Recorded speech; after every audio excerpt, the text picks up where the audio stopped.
আমি আরিয়ানা অপসরে আবৃত্তি করছি কবি রবীন্দ্রনাথ ঠাকুরের লেখা কবিতা পুতুল ভাঙা।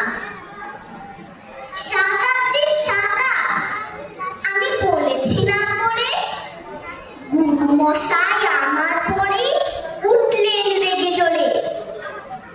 মাগো আমি 5 পয়সায় এবার রথের দিনে সেই যে রঙিন পুতুলখানে আপনি দিলে কিনে।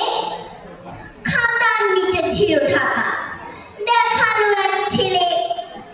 গুরু মশাই রেগে মেগে ফেলে দিলেন ফেলে।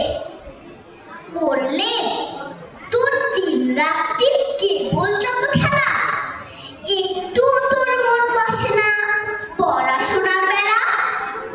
মাগো আমি জানাই কাকে, ওর কি গুরু আছে?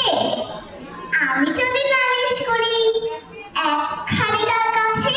ধন্যবাদ।